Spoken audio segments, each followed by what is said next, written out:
Did the Bundy Drive boys steal John Barrymore's body from the morgue to play a ghoulish trick on a drunk Errol Flynn?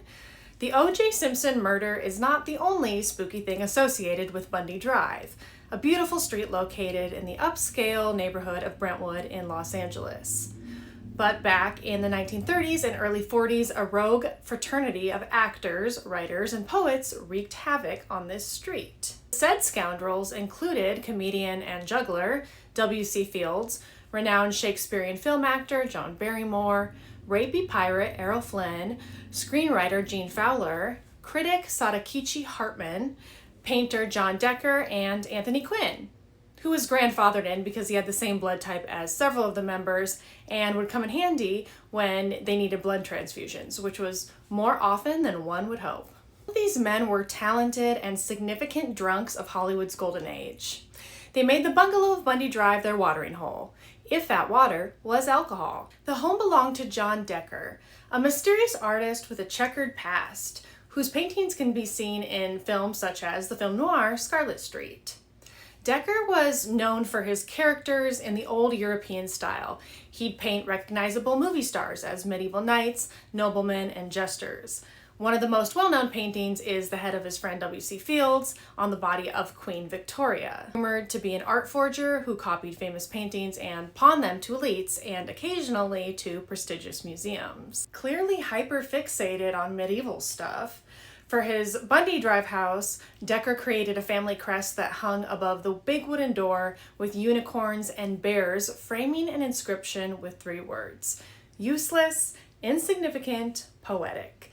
That was this group of degenerates' motto. And honestly, he really should have made a second copy for Capitol Hill. The Bundy Drive boys spent their days throwing away their talent and privilege on booze and pranks. Most of them didn't have a solid track record as it was. Errol Flynn went on trial for statutory rape and was later accused of being a German spy. John Decker, born in Germany, was also accused of being a German spy. Sadakichi Hartman, with a mother from Japan and father from Germany, received regular checkups from the FBI during the 1940s to ensure that he wasn't a German spy. You see, back in the day, they accused people they didn't like of being Nazis. Then in 1942, John Barrymore succumbed to his alcoholism and died. There are a couple of morbid rumors surrounding Barrymore's body. One is that the day after Barrymore's death, the Bundy Drive boys stole his body from the morgue, took it to Errol Flynn's Hollywood Hills home, and placed it upright in a chair to scare an inebriated Flynn. You know what, I'm not going to say inebriated anymore. Just assume Errol Flynn is always drunk. According to Flynn in his autobiography, My Wicked, Wicked Ways, which is a refreshingly self-aware title, the lights went on, and my God, I stared into the face of Barrymore.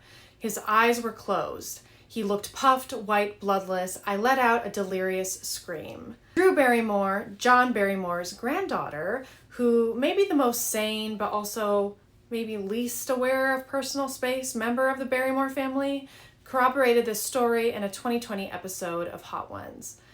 The other myth is regarding John Barrymore's will and his wishes to be cremated. Upon his death, his brother, actor Lionel Barrymore, disregarded this and opted for a burial. But 20 years later, that was amended by John's son, John Drew Barrymore, father of Drew Barrymore. And John Drew's son, John III, exhumed John Barrymore Sr.'s body and had it cremated themselves so they could bring his ashes back to Philadelphia. Either way, kind of a macabre ending for the 20th century's greatest film, Hamlet.